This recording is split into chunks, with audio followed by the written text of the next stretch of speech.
बोलिए बांके बिहारी लाल की जय। श्रीमद् भागवत महापुराण। इस कथा को सुखदेव जी महाराज ने राजा परीक्षित को श्रवण कराया था शुकताल नामक स्थान पर गंगा के किनारे।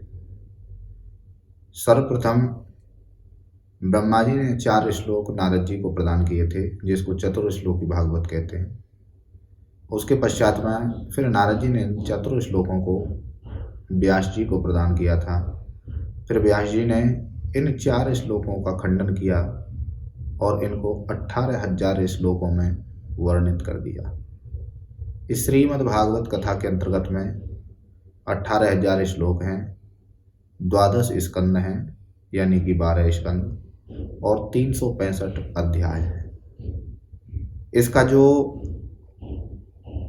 सर्वप्रथम प्रतिपादन जो किया गया है, इसका जो महत्तम लिया गया है, वो पद्म पुराण से लिया गया है। महत्तम के अंतर्गत में सबसे पहला श्लोक सच्चिदानंद रूपाय विश्वोत्पत्त्यादि हेतवे तापत्रय विनाशाय श्री कृष्णाय वयम नमः। भगवान श्री कृष्ण को प्रणाम करते हुए इसमें सूत जी महाराज से प्रश्न करते हैं सौनक आदि 88,000 ऋषि, तो उनका उत्तर देते हैं।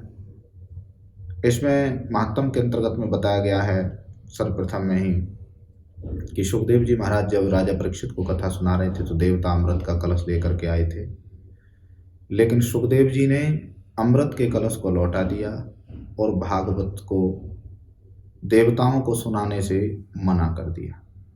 उसके पश्चात में इसमें कलयुग से बचने की विधि बताई है कि जो श्रीमद् भागवत की शरण ले लेता है वो कलयुग रूपी काल से बच जाता है। इसमें महत्तम के अंतर्गत में नारद जी महाराज पृथ्वी पर आते हैं, भ्रमण करते हैं, फिर वृंदावन जाते हैं, भक्ति से मिलन होता है, ज्ञान और वैराग्य का उद्धार करने के लिए वेद शास्त्रों को सुनाते हैं, लेकिन आकाशवाणी होती है कि इससे इनका उद्धार नहीं होगा। सत्कर्म करो तो सत्कर्म की खोज करने के लिए बैकुंठ धाम जाने लगते हैं। रास्ते में शनकादिक भगवान उनको मिलते हैं। शनकादिक भगवान कहते हैं कि आप श्रीमद् भागवत कथा सुनाइए उनको। नारद जी कहते हैं कि क्या श्रीमद् भागवत से उद्धार हो जाएगा? तो शनकादिक कहते हैं कि भैया प्रेत योनि का उद्धार हो जाता है, वो तो मानव है, का कैसे किसी का हुआ है पहले? तो शनकादिक भगवान बताते हैं कि आत्मदेव नाम के ब्राह्मण की कथा सुनाते हैं। उनकी पत्नी का नाम धुंधली होता है और धुंधली से क्या अपेक्षा करते हैं कि धुंधली एक ऐसी औरत होती है कि जो केवल अपने लिए जीवन जीती है, स्वार्थी। इतना ही नहीं कि वो अपने पति को दगा दे करके अपनी बहन के बच्चे को लेकर के आ जाती है और उसका नाम धुंधकारी रख देती है। आत्मदेव जी एक फल लाए थे, उसको ग्रहण नहीं करती है, उस फल को गाय को दे देती है। गाय से भी एक पुत्र उत्पन्न होता है जिसका नाम गौकर्ण होता है। धुंधकारी दुष्ट हुआ, गौकर्ण जी महाराज ज्ञानी हुए। धुंधली को मारा पीटा था एक दिन, तो धुंधली भी मृत्यु को प्राप्त हो जाती है। इधर धुंधकारी वैश्याओं को लेकर के घर में आ जाता है। गौकर्ण जी महाराज जंगल में चले जाते हैं भगवान का तप करने के लिए। आश्चर्य की घटना होती है कि वैश्याएं तो किसी की सगी नहीं होती। एक दिन रात्रि में धुंधकारी को मार देती हैं और रात्रि में भग जाती हैं। धुंधकारी दुष्ट था, प्रेत बना, गांव के लोगों को दुखी करने लगा। एक दिन गोकर्ण जी महाराज घर आए तो उन्होंने रात्रि में उसको देखा तो दुखी हुए।